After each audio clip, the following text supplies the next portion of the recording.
నమస్కారం. City cable CPC న్యూస్కు స్వాగతం.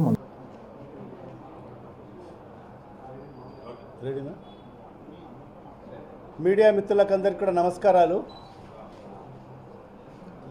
నిన్నటి దినం వైఎస్ఆర్ కాంగ్రెస్ పార్టీకి సంబంధించిన పొలిటికల్ అడ్వైజరీ కమిటీ సమావేశము మన రాష్ట్ర అధ్యక్షులు, మన ప్రియతమ నాయకుడు శ్రీ వైఎస్ జగన్మోహన్ రెడ్డి గారి సారథ్యంలో విజయవాడలో నిర్వహించడం జరిగింది.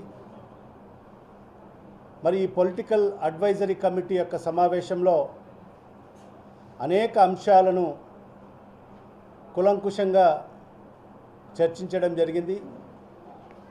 దాంట్లో ప్రధానంగా రాష్ట్ర పరిస్థితులపై చర్చించడం జరిగింది. మరి రాష్ట్రంలో ఈ కూటమి ప్రభుత్వం అవలంబిస్తున్న విధానాలపై మరి చర్చించడం జరిగింది. మరి అదే కాకుండా ఈ రాష్ట్రంలో మరి రైతులు పడుతున్న ఇబ్బందులపైన,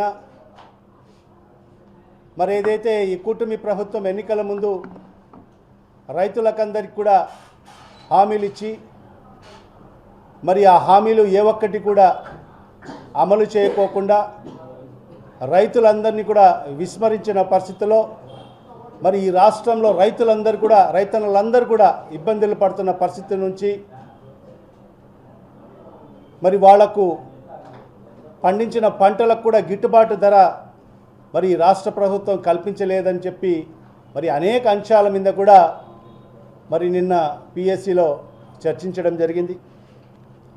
మరి అదే కాకుండా రాష్ట్రంలో జరుగుతున్న అవినీతి పరిపాలన పైన కూడా కులంకుశంగా చర్చించడం జరిగింది. ఎందుకంటే మరి ఇవాళ అమరావతి అని చెప్పి మరి వేల కోట్ల రూపాయలతో అక్కడ అభివృద్ధి కార్యక్రమాలని చెప్పి మరి ఈరోజు మరి వాళ్లకు ఏదైతే కాంట్రాక్టర్స్ ఉండారో వాళ్ళ అనుయాయులకు మరి ఈరోజు ఆ కాంట్రాక్టర్లను కట్టబెట్టి మరి ఈరోజు 10% మొబిలైజేషన్ అడ్వాన్స్ అని చెప్పి మరి ఆ 10% మొబిలైజేషన్ అడ్వాన్స్ రూపంలో మరి ఆ కాంట్రాక్టర్లకు చెల్లించి మరి ఇన్ రిటర్న్ మరి ఆ 10% మరి నేరుగా మరి లోకేష్ ఖాతాలోకి వచ్చే పరిస్థితి మరి ఈరోజు ఈ రాష్ట్రంలో ఉంది. మరి ఈ రకంగా అన్ని అంశాల్లో కూడా ఈరోజు అవినీతి జరుగుతుంది. మరి దీని మీద కూడా కులకుశంగా నిన్న పిఎస్సిలో చర్చించడం జరిగింది. మరి అదే కాకుండా రాష్ట్రంలో మహిళలపై జరుగుతున్న అఘాయిత్యాలైతేమి, అత్యాచారాలైతేమి మరి అవన్నీ కూడా మహిళలకు భద్రత లేకుండా ఈ రాష్ట్రంలో పరిస్థితులు ఉన్నాయి. మరి ఎక్కడ కూడా మహిళలు ఒంటరిగా వెళ్ళే పరిస్థితి లేదు. చిన్న పిల్లలనక కూడా చూడకోకుండా మరి వాళ్ళ మీద అత్యాచారాలు జరుగుతున్న పరిస్థితుల నుంచి కూడా పరిస్థితులపైన కూడా నిన్న పిఎస్సిలో కులకుశంగా చర్చించడం జరిగింది. మరి అదే కాకుండా మరి ఈ కూటమి ప్రభుత్వం అధికారంలోకి వచ్చిన తర్వాత ఈ సంవత్సరం కాలంలో మరి వైఎస్ఆర్ కాంగ్రెస్ పార్టీ నాయకుల్ని టార్గెట్గా పెట్టుకొని మరి ఈరోజు రెడ్ బుక్ రాజ్యాంగం అని చెప్పి మరి వైఎస్ఆర్ కాంగ్రెస్ పార్టీ నాయకుల మీద మరి దొంగ కేసులు పెట్టి, అక్రమ కేసులు పెట్టి మరి ఏ రకంగా మరి వైఎస్ఆర్ కాంగ్రెస్ పార్టీ పెద్ద నాయకుల్ని కూడా వదలకోకుండా మరి జగన్మోహన్ రెడ్డి గారి అత్యంత సమీపంగా ఉండే నాయకులందరినీ కూడా ఈరోజు అరెస్ట్ చేసి మరి వాళ్ళకందరికీ కూడా జైలు పాలు చేసిన పరిస్థితి పైన కూడా మరి చర్చించడం జరిగింది. మరి అదే కాకుండా వైఎస్ఆర్ కాంగ్రెస్ పార్టీని సంస్థాగతంగా బలోపేతం చేయాలి. మరి రాష్ట్ర వ్యాప్తంగా వైఎస్ఆర్ కాంగ్రెస్ పార్టీ క్షేత్రస్థాయి నుంచి కూడా బలోపేతం చేయాలి. మరి అదేవిధంగా కమిటీలన్నీ కూడా త్వరితగతిన పూర్తి చేయాలని చెప్పి కూడా మరి పార్టీ ఏ రకంగా ముందుకు తీసుకెళ్ళాలి బలోపేతం చేసుకుంటూ అని చెప్పి కూడా మరి దీని మీద కూడా చర్చించడం జరిగింది. మరి అదే కాకుండా మరి బాబు షూరిటీ మోసం గ్యారంటీ మరి ఈ కార్యక్రమం రాష్ట్ర వ్యాప్తంగా దిగ్విజయంగా కొనసాగుతుంది అన్ని నియోజకవర్గాల్లో కూడా. మరి ఖచ్చితంగా మరి ఈరోజు జిల్లా స్థాయిలో మరి ఈరోజు కంప్లీట్ చేసుకోవడం జరిగింది. నియోజకవర్గ స్థాయిలో కూడా కంప్లీట్ చేసుకోవడం జరిగింది. మరి అదే కాకుండా మండల స్థాయిలో కూడా మరి ఇవి కంప్లీట్ చేసుకోవడం జరిగింది. మరి అదే రకంగా గ్రామ స్థాయిలో కూడా మరి బాబు షూరిటీ మోసం గ్యారంటీ అనే కార్యక్రమం ప్రజల్లోకి తీసుకెళ్ళాలి, ప్రతి గ్రామానికి కూడా తీసుకెళ్లాలని చెప్పి కూడా మరి రాష్ట్ర అధ్యక్షులు మరి అందరినీ కూడా ఆదేశించడం జరిగింది. అదేవిధంగా మరి పిఎస్సి మెంబర్స్ కూడా మరి దాంట్లో భాగస్వాములై మరి ఈ కార్యక్రమాన్ని క్షేత్రస్థాయికి కూడా తీసుకువెళ్ళాలి, మరి ఈ కార్యక్రమం పెద్ద ఎత్తున మరి ప్రజలకు చేరువ చేయాలని చెప్పి కూడా చర్చించడం జరిగింది.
జిల్లా కలెక్టర్ స్థాయి అధికారులు ఆ విషయంలో జోక్యం చేసుకుని ప్రైవేట్ వ్యక్తులకి బదలాయించేటువంటి పని చేస్తా ఉన్నారు. దీని కారణంగా కడప నగరంలో ఉన్నటువంటి ప్రభుత్వ భూములన్నీ ప్రైవేట్ వ్యక్తులకి, రియల్ ఎస్టేట్ వ్యాపారులకి వనరుగా మారినటువంటి పరిస్థితి కనిపిస్తా ఉంది. ఇటీవల కాలంలో ఒక వెంచర్ లో ప్రభుత్వ భూమి వేస్తే రామాన్యపురంలో ఆ ప్రభుత్వ వెంచర్ లో కాలువలను కూడా ఆక్యుపై చేసి దాన్ని అమ్మేసేటువంటి ప్రయత్నం చేశారు. ఇదే కాకుండా 1003 సర్వే నెంబర్లో ప్రభుత్వ భూమి 5 ఎకరాలు ఉంటే దాన్ని వ్యక్తులకు బదలాయించి రియల్ ఎస్టేట్ వ్యాపారం చేయడం కోసం ఇప్పుడు దాన్ని వెంచర్ వేస్తా ఉన్నారు. ఇదే కాకుండా సర్వే నెంబర్ 122లో ప్రభుత్వ బుగ్గవంక ఉంటే బుగ్గవంక కాలువలో ఆక్యుపై చేసి ఆ కాలువలోనే రోడ్డు వేసేటువంటి పరిస్థితి కనిపిస్తా ఉన్నది. ఈ రకంగా చెప్పుకుంటూ పోతే నగరం చుట్టుపక్కల ఉన్నటువంటి అనేక ప్రాంతాల్లో ఉన్న ప్రభుత్వ భూమి అంతా అధికార ప్రతిపక్ష పార్టీ నాయకులు ఇష్టానుసారంగా తమ పలుకుబడిని ఉపయోగించి డబ్బు బలాన్ని, ధనబలాన్ని ఉపయోగించి వాళ్ళ పేరుతో మార్పించేటువంటి ప్రయత్నం చేస్తున్నారు. ఇదే జరిగితే రానున్న కాలంలో ప్రజానికానికి పెద్ద ఎత్తున ఇబ్బందులు వచ్చినా వాటిని అధిగమించడానికి అవకాశం ఉండదు. మనం అనేక ప్రాంతాల్లో చూస్తున్నాం, వంకలు బూట్ చేసి, కాలువలు బూట్ చేసి, వాగులు బూట్ చేసి వాటన్నిటినీ రియల్ ఎస్టేట్ గా మార్చేటువంటి పరిస్థితిలో నేను అఖిలపక్ష కమిటీ ఆధ్వర్యంలో సిపిఎం లేకపోతే RSP, CPIML liberation, Congress party, ఇతర ఆర్సీపీ ఇట్లాంటి పార్టీలు అన్ని కలిసి పెద్ద ఎత్తున ఇక్కడ ఆందోళన చేస్తా ఉన్నాం. ఈ ప్రభుత్వానికి, రెవెన్యూ అధికారులకి ఒకటే చెప్పగలుగుతున్నాం, మీ జోక్యం వల్లనే ప్రైవేట్ వ్యక్తులు ఇష్టానుసారంగా కబ్జా చేస్తా ఉన్నారు. రెవెన్యూ అధికారులు కబ్జా చేసేటువంటి స్థలాన్ని ఆక్యుపైకి అవకాశం ఇస్తే కార్పొరేషన్ అధికారులు దాంట్లో వెంచర్ వేసి ఇష్టానుసారంగా రియల్ ఎస్టేట్ వ్యాపారం చేస్తా ఉన్నారు. ప్రతిపక్షంలో ఉన్నటువంటి పార్టీ, ఇప్పుడు అధికార పక్షంలో ఉన్నటువంటి పార్టీ, మేము అధికారంలోకి వస్తే అక్రమ లేఅవుట్లలో ఎవరు స్థలాలు కొనొద్దండి, వాటిని మేము క్రమబద్ధీకరణ చేయమని చెప్పారు. ఇప్పుడేమో వర్ష పెట్టి వాటన్నింటినీ క్రమబద్ధీకరించేటువంటి ప్రయత్నాలు జరుగుతా ఉన్నాయి. కాబట్టి ఈ కాలువల వల్ల, శ్మశానాల వల్ల, అక్రమాల వల్ల తీవ్రమైనటువంటి ఇబ్బందులు పడుతున్నారు. కాబట్టి మేము ఈరోజు ఆందోళన చేస్తా ఉన్నాం. ఈ ఆందోళన ఇంతటితో ఆగదు. రానున్న కాలంలో పెద్ద ఎత్తున ఈ పోరాటాన్ని తీవ్రతరం చేస్తాం. ప్రభుత్వ భూముల పరిరక్షణ కోసం కబ్జాదారుల నుండి కడపని కాపాడాలనేటువంటి డిమాండ్ తో రానున్న కాలంలో జరిగేటువంటి ఆందోళనలో నగర ప్రజానికం పాల్గొని జయప్రదం చేయాలని ప్రజానికానికి విజ్ఞప్తి చేస్తా ఉన్నాం. విద్య ప్రపంచంలోనే అత్యంత విలువ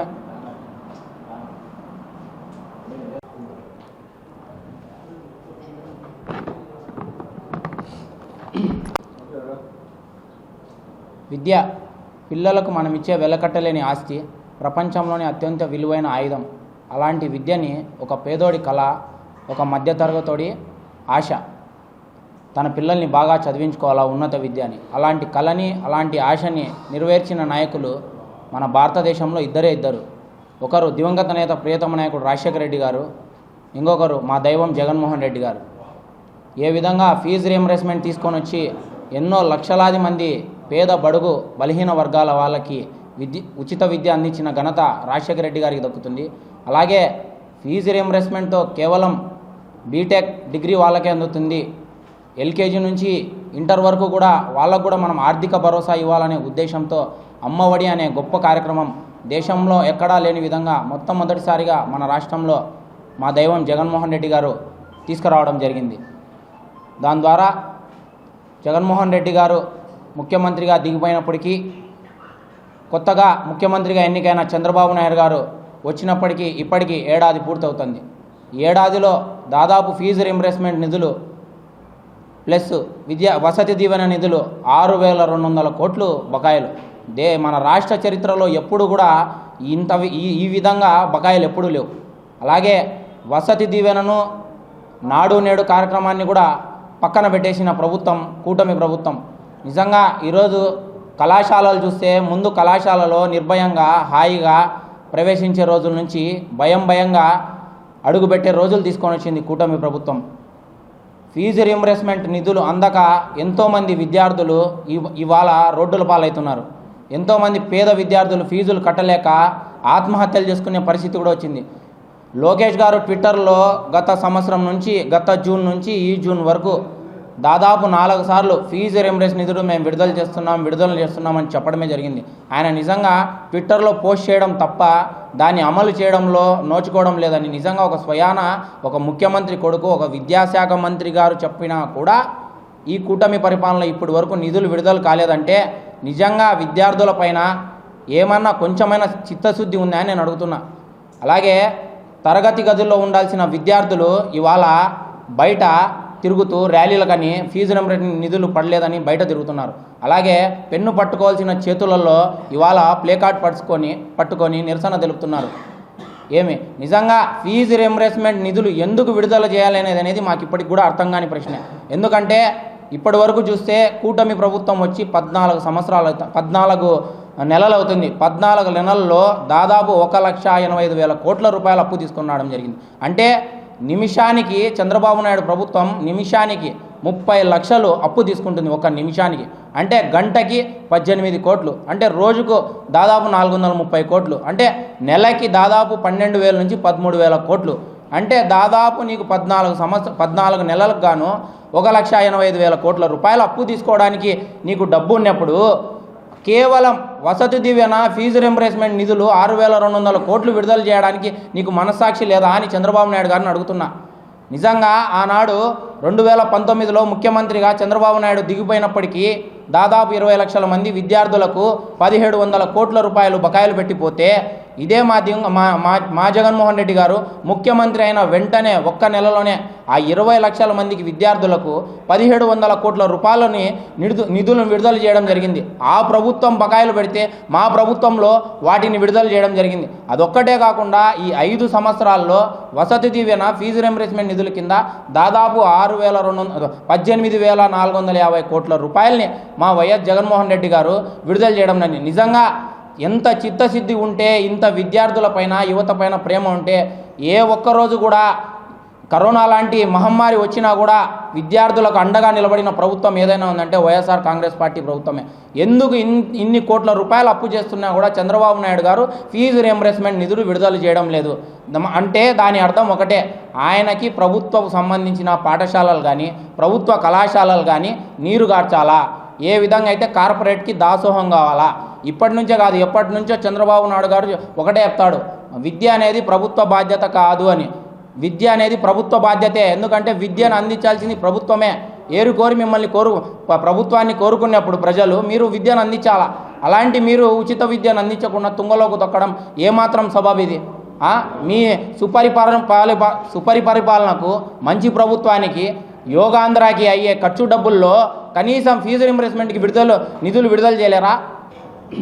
ఆంధ్రప్రదేశ్ రాష్ట్రంలో ఎన్నడూ లేని విధంగా ప్రతి పేదవాడు కూడా ఉన్నత విద్య చదవాలి, ప్రతి ఇంటిలో కూడా ఒక ఇంజనీరు ఒక డాక్టర్ ఉండాలి, ఆ కళలు కనేటువంటి పేదవాడి కళను నిజం చేయాలనేటువంటి ఒక సంకల్పంతో గతంలో ఆ మహానేత దివంగత నేత రాజశేఖర రెడ్డి గారు ప్రతి పేదవాడి గుండె చప్పుడు కూడా ఇంజనీరు, డాక్టర్ అని వినాలి, చదివించాలి. గొప్ప కుటుంబంలో ఆ కుటుంబం కూడా ఆ యొక్క విద్యార్థి వల్ల బాగుపడుతుందనే ఉద్దేశంతో ప్రవేశపెట్టినటువంటి ఫీజు రీయింబర్స్మెంట్ను మన జగన్మోహన్ రెడ్డి గారు కూడా కంటిన్యూ చేయడం జరిగింది. ఈ కూటమి ప్రభుత్వం వచ్చినటువంటి గడిచిన 14 నెలలుగా విద్యార్థులను ఏ విధంగా మోసం చేస్తుంది, ఏ విధమైనటువంటి తప్పుడు హామీలు ఇచ్చి అధికారంలోకి వచ్చిన తర్వాత వాటిని విస్మరించిందనేది మనం చూస్తున్నాము. పేద విద్యార్థులకు ఇచ్చినటువంటి హామీలో భాగంగా నిరుద్యోగ భృతి ఇస్తామని చెప్పడం జరిగింది. 20 లక్షల ఉద్యోగాలు అనేది మేము కల్పిస్తాము. ఒకవేళ 20 లక్షల ఉద్యోగాలు మేము కల్పించలేని పక్షంలో ప్రతి నిరుద్యోగి కూడా ప్రతి నెల 3,000 రూపాయలు నిరుద్యోగ భృతి అనేది ఇస్తామనేటువంటి హామీ కూడా ఇచ్చారు. గడిచిన 14 నెలలుగా ఏ ఒక్క ఉద్యోగం ఇవ్వకపోగా ఏ ఒక్క నిరుద్యోగి కూడా ఇంతవరకు నిరుద్యోగ భృతి అనేది ఇవ్వలేదు. ఎందుకంటే గడిచిన సంవత్సర కాలంగా తీసుకుంటే ప్రతి విద్యార్థి కూడా 36,000 రూపాయలు బాకీతో ఈ కుటుంబ ప్రభుత్వం ఉంది. అదేవిధంగా ప్రతి పేద విద్యార్థి కాలేజ్ ఫీజు కట్టుకోలేడు. అదేవిధంగా హాస్టల్లో ఉండి చదువుకోవాలంటే కన్నా హాస్టల్ ఫీజులు కట్టుకునే స్తోమత లేక విద్యార్థులు ఇబ్బంది పడుతున్నారని ఆ జగన్మోహన్ రెడ్డి గారు ఏదైతే తీసుకొచ్చారో వసతి దీవెన, ఎందుకంటే ప్రతి సంవత్సరం కూడా హాస్టల్ ఫీజు కోసం వాళ్ళకు 18,000 రూపాయలు అమౌంట్ అనేది రిలీజ్ చేసేవాళ్ళు. ఆ పథకాన్ని కూడా నీరుగార్చే విధంగా ఈ కుటుంబ ప్రభుత్వం అనేది ఆ పథకాన్ని కనుమరుగు చేసే విధంగా చేసింది.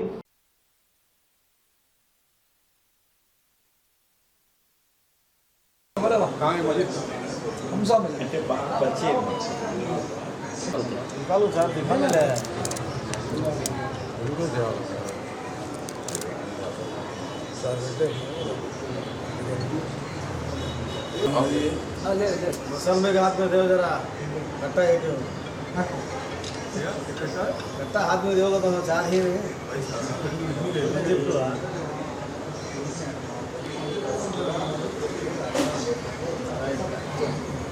మసీద్ హంజా గారికి అది మసీద్ కోసం డెవలప్మెంట్ కోసం 2 లక్షల రూపాయలు ఇవ్వడం జరిగింది సుభాష్ అన్న గారు. తర్వాత 10,000 రూపాయలు సందర్భంగా వారికి కూడా సహాయం చేయాలి.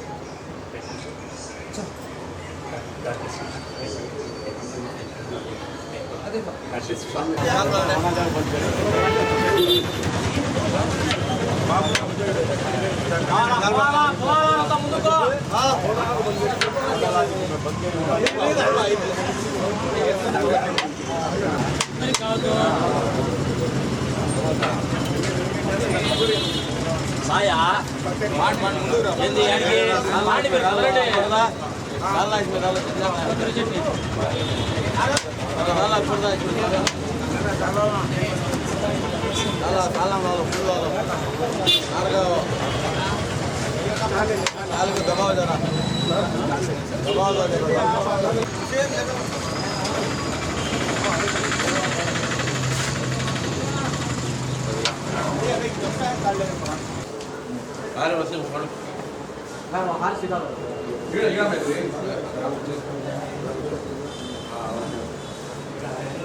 Congratulations by.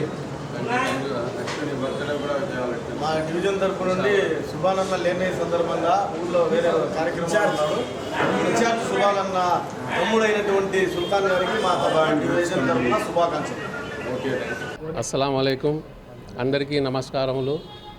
ఈరోజు మా అన్న అయినటువంటి ఎస్ సుభాన్ బాషా సీనియర్ వైసీపీ నాయకులు ఆయన పుట్టినరోజు సందర్భముగా ఇక్కడ మా ఆఫీసులో ఆయన స్నేహితులు, శ్రేయోభిలాషులు, మా కుటుంబ సభ్యులు అందరం కలిసి ఇక్కడ జన్మదిన వేడుకలు జరుపుకున్నాము. అదేవిధంగా మస్జిదే అక్సా ట్రస్ట్ వారికి బాబా ఫ్యామిలీ తరఫున 2 లక్షల రూపాయలు ఫండ్గా ఇచ్చినాము. మస్జిదే హంజా ట్రస్ట్, అలాగే ప్రేమాలయం వారికి ట్రస్ట్ వారికి 10,000 రూపాయలు వారికి కూడా అందజేయడం జరిగింది. ఇక్కడికి వచ్చినటువంటి నా మిత్రులు, స్నేహితులు, అలాగే అన్నకు సంబంధించిన వైసీపీ నాయకులందరికీ నా యొక్క హృదయపూర్వక కృతజ్ఞతలు. ఈరోజు ఇక్కడ ఆయన ఆఫీసు కాడ బయట పక్క అన్నదాన కార్యక్రమం కూడా జరుగుతున్నది.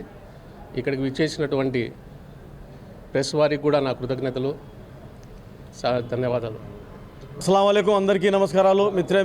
మీడియా మిత్రులకు మరి అలాగే ఇక్కడికి విచ్చేసినటువంటి ప్రతి ఒక్కరికి పేరు పేరు నా యొక్క సుభాన్ బాషా అన్న తరపు నుంచి ధన్యవాదాలు తెలియజేసుకుంటున్నా. ఈ కడపలో ఒక ప్రముఖ మైనార్టీ నాయకుల పేర్లు ఎంచితే అందులో ఒక పేరు సుభాన్ అన్నది కూడా తప్పకుండా వస్తుంది. ఎందుకంటే ఆయన ఎన్నో ప్రజాసేవలు చేయడం జరిగింది, ఎన్నో పోరాటాలు చేయడం జరిగింది, ఎన్నో మంచి పనులు చేయడం జరిగింది. మేమైతే ఆ అల్లాను, ఆ జీసస్, ఆ దేవుణ్ణి ఒకటే కోరుకుంటున్నాం. అష్ట ఆయురారోగ్యాలు సుభాన్ బాషా అన్న గారికి రావాలని, రాబోయే కాలంలో మంచి పదవులతో ఆయన ఇంకా ప్రజలకు చేరువై ఇంకా ప్రజలకు మంచి సేవ చేయాలని మేము కోరుకుంటున్నాం. మరి అలాగే ఈరోజు గతంలో ఎలాగైతే పుట్టినరోజు సందర్భాల్లో ప్రతి మసీదులకు కొన్ని అనాథ శరణాలయాలకు ఎలాగైతే ఆయన డొనేట్ చేస్తాడో, డబ్బులు సహాయం అందిస్తారో, అదేవిధంగా ఇప్పుడు ఈరోజు ఇక్కడ మన హంజా మసీద్ నాగరాజ్పేటలో చాలా పాత మసీదు, కొత్తగా వాళ్ళు పునర్నిర్మాణం చేసుకుంటున్నారు. అటువంటి మసీదుకు 2 లక్షల రూపాయలు విరాళంగా ఇవ్వడం చాలా అభినందనీయం. మరియు అలాగే మన ప్రేమాలయంలో ఎవరైతే నిరాశులు అవుతూ ఉంటారో వాళ్ళందరికీ అక్కడ ప్రతిరోజు అన్నదానానికి దానికి దీనికి సహకారంగా ఉడతాభక్తిగా నేను కూడా చేయాలని చెప్పి అక్కడ ఉన్నటువంటి మేనేజ్మెంట్కు 10,000 రూపాయలు ఇవ్వడం జరిగిందని తెలియజేసుకుంటున్నా. దీనికి కారణము ఏదో చూపించుకోవడము, ఏదో చేయడం అనేది కాదు. ఎందుకంటే మసీదులో కానీ ఇట్లాంటి అనాథ శరణాలయాలకు కానీ ఎవడైనా మేము చేసినటువంటి భాగంలో వాళ్ళు కూడా చేసి వారు కూడా అటువంటి మసీదులను, అటువంటి అనాథ శరణాలను ఆదుకుంటారనేటువంటిది ఒక్క భాగంలో తప్ప ఇంకోటి కాదని తెలియజేసుకుంటూ, రాబోయే కాలంలో అష్ట ఆయురారోగ్యాలు సుభాన్ బాషా అన్నకు ఉండాలని, ఆ దేవుని చల్లని దీవెలు ఉండాలని, అలాగే మంచి ఉన్నతమైనటువంటి పదవులు పొంది ప్రజలకు ఇంకా మంచి సేవలు చేయాలని మనస్ఫూర్తిగా కోరుకుంటూ, మరి అలాగే మరీ ప్రత్యేకంగా మా డివిజన్ తరఫున, మరి అలాగే మా కార్పొరేటర్లు అందరి తరఫున, ఆయన శ్రేయాభిలాషులు, స్నేహితులు, మహిళామణులు, కార్యకర్తలు అందరి తరఫున సుభాన్ బాషా అన్న గారికి మరొక్కసారి జన్మదిన శుభాకాంక్షలు తెలియజేసుకుంటున్నాం.